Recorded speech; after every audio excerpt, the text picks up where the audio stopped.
Apple a présenté il y a quelques jours l'iPhone 5S qui succède à l'iPhone 5. Le fabricant apporte quelques améliorations à son smartphone sans innover réellement par rapport à ce qui existe déjà sur le marché. Voici nos premières impressions avant notre test en laboratoire.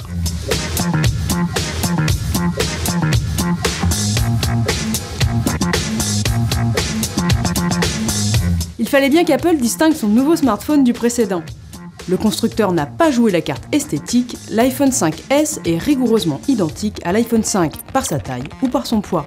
Le constructeur propose quand même une nouvelle couleur champagne, très bling bling. La seule différence physique vient du bouton central, qui cache un lecteur d'empreintes digitales. Ce capteur sert à déverrouiller le smartphone plus rapidement qu'en saisissant un code. Il suffit d'enregistrer son empreinte selon une procédure un peu longue mais simple, et une fois reconnu, le smartphone se déverrouille en un instant. On peut enregistrer jusqu'à 5 doigts, les siens ou bien ceux d'un proche. C'est efficace, mais pas forcément plus sûr qu'un code, qui est d'ailleurs exigé après 2 tentatives infructueuses. Précisons qu'il n'est pas obligatoire d'utiliser le capteur d'empreinte. Apple n'a pas changé la résolution du capteur photo. Il promet toutefois de meilleures images en basse lumière grâce à une ouverture plus grande et à des pixels étirés. Nos tests en laboratoire permettront d'en juger. La lumière LED, qui sert de flash, est désormais double, une blanche, une jaune, pour optimiser la température de couleur. Il introduit enfin un mode rafale et la possibilité de filmer au ralenti à 120 images par seconde dans les vidéos. La fonction est limitée puisqu'en dehors de son smartphone, le ralenti n'est conservé en haute définition que sur les sites de partage comme YouTube. En important la vidéo sur son ordinateur, le ralenti disparaît. C'est bien, mais on trouve déjà ces 2 options dans la plupart des smartphones haut de gamme du marché. Rien de vraiment nouveau donc. L'iPhone 5S est aussi compatible avec les réseaux mobiles 4G de tous les opérateurs. Là aussi, c'est désormais fréquent sur les smartphones moyennes ou haut de gamme.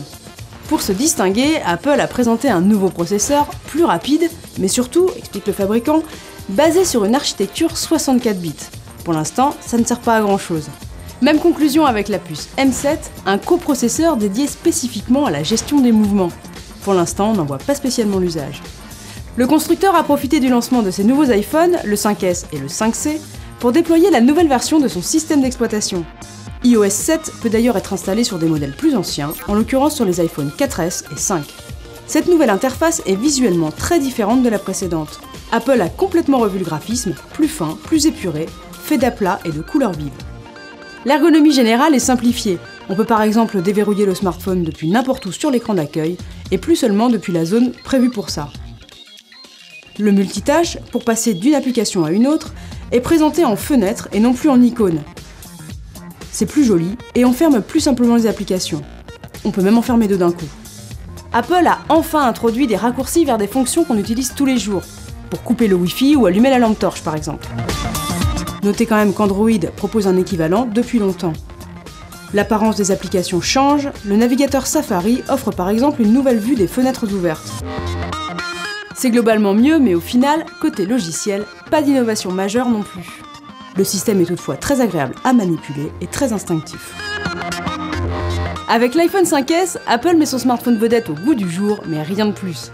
Pourtant, son prix est exorbitant. Il démarre à 699 € avec 16 Go de stockage et va jusqu'à 899 € pour la version 64 Go. Seuls nos tests en laboratoire permettront de dire si ce prix est justifié.